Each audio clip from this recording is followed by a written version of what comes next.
کہ سیدنا علی نے جب پوچھا گواہی دو گے اس حدیث کی غدیر خم کی، تو 30 صحابہ وہاں پر کھڑے ہوئے، اور باقی پوری حدیث وہی ہے سنن نسائی الکبریٰ والی کہ اے اللہ اس سے محبت رکھ جو علی سے محبت رکھے، اس سے دشمنی رکھ جو علی سے دشمنی رکھے۔ تو ہمیں تو بڑا فخر ہے، ہم تو علی سے نہ صرف محبت رکھتے ہیں، علی کے دشمنوں کو للکار رہے ہیں، الحمدللہ۔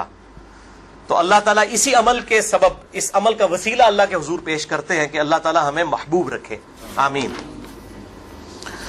بھائی یہ غدیر خم پہ آپ صلی اللہ علیہ وسلم نے خطبہ کیوں دیا؟ اس کی میں نے حکمت کئی لیکچرز میں بیان کی، یہاں پہ بھی بیان کر دوں۔ یہ آپ خطبہ حجۃ الوداع پہ بھی دے سکتے تھے، وہ روایتیں ضعیف ہیں۔ غدیر خم اس موقع پر پہنچ کر سب لوگ عرب کے جا چکے تھے سوائے اہل شام کے اور اہل مدینہ کے، اور اہل شام صفین میں سیدنا علی کے خلاف کھڑے ہوئے، اور اہل مدینہ میں جو کچھ لوگ تھے انہوں نے اہل مدینہ کے ساتھ زیادتی کی، کچھ ان کے ساتھ زیادتیاں ہوئی۔ اہل مدینہ اور اہل شام کو اصل میں ڈرایا گیا، کیونکہ واقعہ ہرہ میں اہل مدینہ کے ساتھ ظلم کیا یزید نے، اور صفین میں جو ہے وہ حضرت معاویہ جو فوج لے کے آئے وہ شامیوں کی تھی۔ اس لیے نبی صلی اللہ علیہ وسلم نے حضرت علی کے بارے میں یہ کرٹیکل حدیث وہاں پر بیان کی تاکہ شامیوں کو اور اہل مدینہ کو ڈر سنا دیا جائے۔ یہ اس کی ٹیکنیکل ریزن تھی، یہ کوئی خلافت والا معاملہ نہیں تھا۔ وہ تو بخاری اور مسلم کی متفق علیہ حدیث ہے، صحیح بخاری میں 4460 نمبر حدیث ہے۔ سیدنا طلحہ نے جب پوچھا عبداللہ ابن ابی اوفا سے کہ بتائیے کیا نبی صلی اللہ علیہ وسلم نے اپنا وصی کسی کو منایا؟ انہوں نے کہا کسی کو نہیں منایا، آپ نے ہمیں قرآن پر چلے رہنے کی وصیت کی تھی۔ یہ جو وصی رسول والا ایشو ہے یہ اجماع صحابہ ہے، میں نے پورا لیکچر ریکارڈ کروا دیا ہے، مسئلہ نمبر 55B، وصی رسول کون ہے اور حدیث قرطاس کا تحقیقی جائزہ۔ وصی رسول نہ سیدنا ابو بکر ہے نہ سیدنا علی ہے، بلکہ قرآن حکیم ہے۔ سیدنا ابو بکر کی جو خلافت اسٹیبلش ہوئی وہ اجماع صحابہ تھا رضی اللہ عنہم اجمعین وعلیہم السلام۔ یہ سارے طریق میں جتنے بیان کر رہا ہوں نا یہ آپ کو مل جائیں گے سلسلہ احادیث صحیحہ میں 1750 نمبر شیخ البانی کے اور 2223 میں۔ سیکنڈ لاسٹ ترک 7واں المستدرک للحاکم میں انٹرنیشنل نمبر کے مطابق 4711 زید ابن ارقم سے۔ یہ بڑے خطرناک الفاظ ہیں۔ زید ابن ارقم، ڈر جاؤ زید ابن ارقم کرو، جڑی روایتیں انہوں نے بیان کی تھی ہمیں۔ زید ابن ارقم کہتے ہیں کہ نبی صلی اللہ علیہ وسلم نے فرمایا تھا غدیر خم پر کہ میں اپنے بعد 2 بھاری چیزیں چھوڑ کر جا رہا ہوں، قرآن اور اہل بیت، یہ قیامت تک اکٹھے رہیں گے یہاں تک کہ حوض کوثر پہ آ کے مجھ سے ملاقات کریں گے، قرآن اور اہل بیت۔ یہ حوض کوثر پہ ملاقات کر کے کیا لینا ہے انہوں نے؟ بخاری اور مسلم کی حدیث ہے انصار تم پر ظلم ہوگا، صبر کرنا یہاں تک کہ حوض کوثر پہ مجھے آ کے ملنا۔ بخاری مسلم میں حدیث ہے انصار کی محبت ایمان کی علامت ہے۔ انصار پہ ہی تو ظلم کیا گیا، واقعہ ہرہ کیوں ہوا تھا؟ قتل حسین کے بعد انصار کی اولاد نے بیعت یزید کی توڑ دی تھی، اسی کی وجہ سے اس کو غصہ آیا، کہا انصار صبر کر رہا یہاں تک کہ مجھے حوض کوثر پہ کیا مٹھائی کھلائی جائے گی؟ نہیں، بخاری اور مسلم کی متفق علیہ حدیث ہے میرے حوض کوثر پہ کچھ لوگ آئیں گے اور میں کہوں گا اصحابی اصحابی، یہ تو میرے صحابہ ہیں۔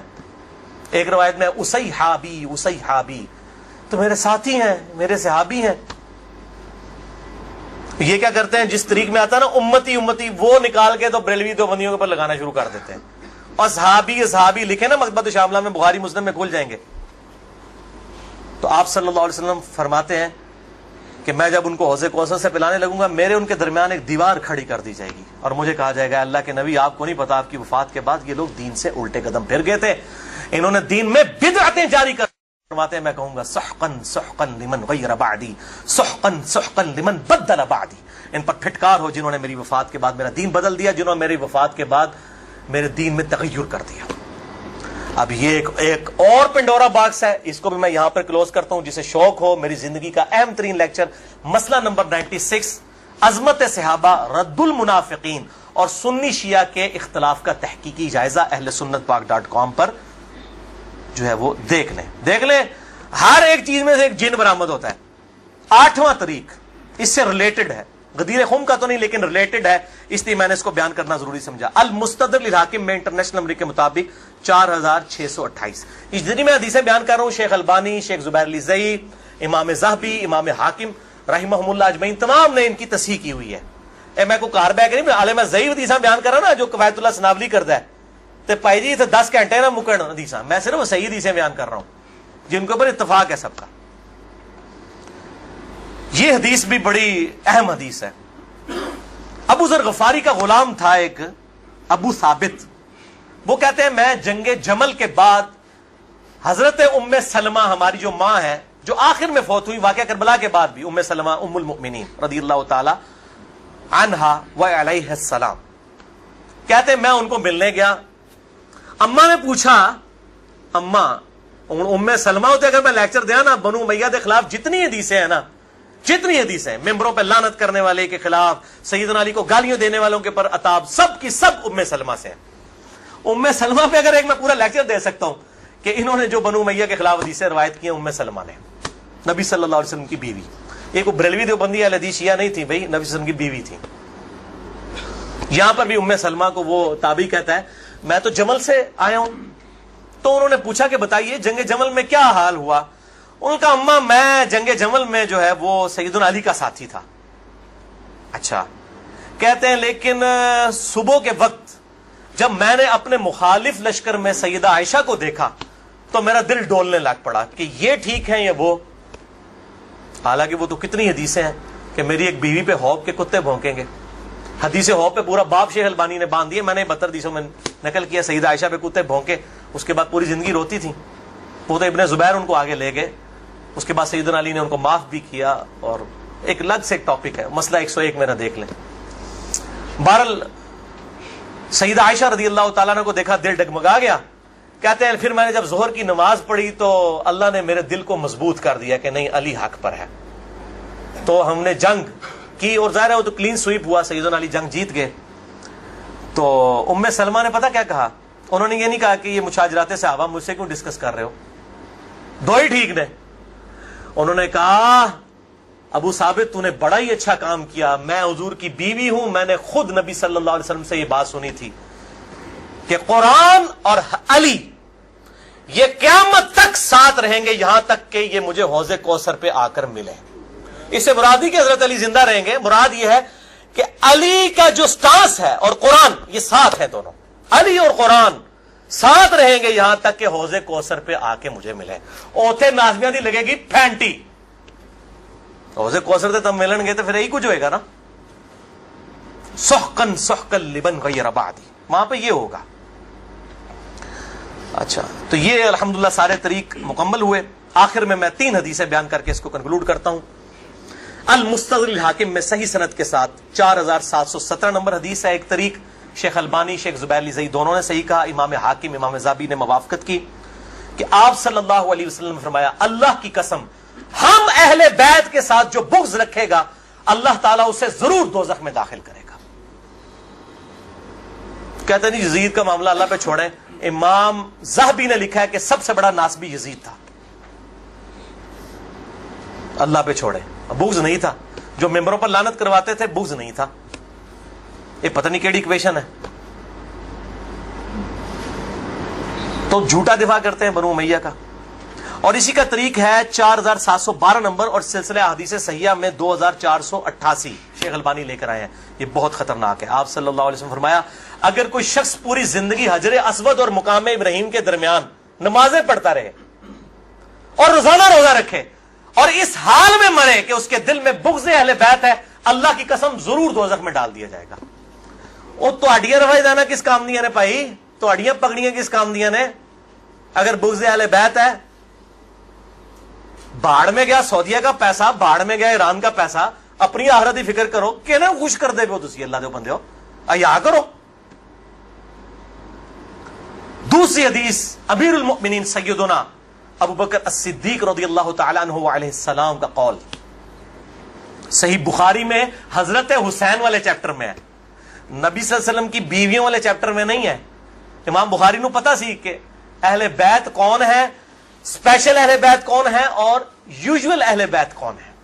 امام بخاری حضرت حسین والے چیپٹر میں اس کو لے کے ہیں 3751 سیدنا ابو بکر صدیق رضی اللہ تعالیٰ عنہ علیہ السلام کہتے ہیں کہ محمد صلی اللہ علیہ وسلم کی محبت کو اہل بیت کی محبت میں تلاش کرو۔ یہ ابو بکر صدیق کا فتویٰ ہے، رفع دین میں تلاش نہ کرو، محمد صلی اللہ علیہ وسلم کی محبت کو اہل بیت کی محبت میں تلاش کرو، اور اہل بیت کو حضرت حسین والے چیپٹر میں لے کے آئے 3751. اور آخری حدیث صحیح مسلم میں وہ ریپیٹ کر لیں 240 نمبر کتاب الایمان میں. سیدنا علی کہتے ہیں اس اللہ کی قسم کہ جس نے دانے کو پھاڑ کر اس میں سے اناج اگایا اور ہر مخلوق کو پیدا کیا، نبی امی نے مجھ سے عہد لیا تھا کہ اے علی تجھ سے صرف مومن ہی محبت کرے گا اور تجھ سے بغض صرف منافق ہی رکھے گا. اب محبت علی کا یہ مطلب نہیں ہے کہ غلوف کرے یا مشکل کشا ماننا شروع کر دے. مراد یہ کہ جو ان کے صحیح جتنے بھی فضائل آئے ہیں ان کو مانا جائے الحمدللہ، اور ان کے دشمنوں سے دشمنی رکھی جائے. یہ بھائیو اب آج کی گفتگو کنکلوڈ ہوئی. میں آخر میں پھر وہی کہوں گا کہ یہ میرا جو ریسرچ پیپر ہے 5B واقعہ کربلا کا حقیقی پس منظر 72 صحیح الاسناد حدیث کی روشنی میں، اسے ضرور پڑھیں. اہل سنت پاک.com سے research paper number 5B download کریں. میں اپنی گفتگو کا اختتام کروں گا امام محمد بن ادریس الشافعی المتوفى 204 ہجری کے اس مشہور شہر پر جو ان کے دیوان الشافعی میں چھپا ہوا ہے. کسی مولوی کی سند کی ضرورت نہیں، ان کی اپنی کتاب ہے دیوان الشافعی. اور تمام محدثین چاہے ابن تیمیہ ہوں، امام ذہبی ہوں، ابن کثیر ہوں، سب نے اپنی کتابوں میں اس شعر کو نقل کیا ہے. چونکہ میرے پہ بھی فتویٰ لگنا ہے تو میں بتاؤں کہ میں کوئی اکیلا نہیں ہوں، ہمارے بزرگوں پہ ان کے بزرگوں نے فتوے لگائے ہیں. امام شافعی سے بڑا کوئی اہل سنت کا امام نہیں ہے. احمد بن حنبل ان کا شاگرد ہے، اور احمد بن حنبل صرف حدیث میں ایکسپرٹ ہیں. امام شافعی وہ ہیں جو حدیث میں ایکسپرٹ، فقہ میں ایکسپرٹ، منطق میں ایکسپرٹ. ان سے بڑا کوئی امام نہیں اہل سنت کا. اور امام بخاری ان کے پوتا شاگرد، امام ترمذی ان کے پڑپوتا شاگرد، اور خود امام مالک رحمہ اللہ وعلیہ السلام کے شاگرد ہیں. دیوان الشافعی میں ان کا شعر ہے ان کان رفضا حب آل محمد صلی اللہ علیہ وآلہ وسلم. اگر آل محمد کی محبت کا نام تم کہتے ہو رافضی ہونا ہے، شیعہ بھی نہیں رافضی. فلیشہد الثقلان انی رافضی. تو جنوں انس گواہ ہو جاؤ، اے بریلویو دیوبندیو اہل حدیث شیعہ سب کے سب، چاہے جنوں میں ہو چاہے انسانوں میں ہو، من الجنت والناس، وہ والا بھی من الجنت والناس، گواہ ہو جاؤ. فلیشہد الثقلان انی رافضی. ہاں میں پھر رافضی ہوں، میرے رافضی ہونے پر گواہ ہو جاؤ. یہ امام شافعی کا جو ہے شعر ہے. اس پہ میں نے گفتگو کنکلوڈ کی. باقی آپ اس میں دیکھیں. اللہ تعالیٰ سے دعا ہے جو حق بات میں نے کہی اللہ تعالیٰ ہمارے دلوں میں راسخ فرمائے. اگر جس بات میں میرے منہ سے کوئی بات نکل گئی تو اللہ تعالیٰ ہمارے دلوں سے محو کر دے. اللہ تعالیٰ ہمیں کتاب و سنت کی تعلیمات پر عمل کر کے دوسرے بھائیوں تک پہنچانے کی توفیق عطا فرمائے. سبحانک اللہم و بحمدک اشہد ان لا الہ الا انت استغفرک و اتوب الیک وما علینا الا البلاغ المبین. درود شریف ایک دفعہ ضرور پڑھیں. اللہم صلی علی محمد وعلی آل محمد کما صلیت علی ابراہیم وعلی آل ابراہیم انک حمید مجید. اللہم بارک علی محمد وعلی آل محمد کما بارکت علی ابراہیم وعلی آل ابراہیم فی العالمین انک حمید مجید. جتنے بھائی آئے ہیں ریسرچ پیپرز بھی لے کے جائیں، اور جنہوں نے سوال کرنے ہیں 10 منٹ کے بعد میرے پاس آئیے گا، کیونکہ میں ظاہر ہے اتنی گفتگو کر کے پھر جو ہے وہ تھک جاتا ہوں. جزاک اللہ خیرہ، جزاکم اللہ خیرہ، وما علینا الا البلاغ المبین. ٹھیک ہے، اسے بند کر دیجیے.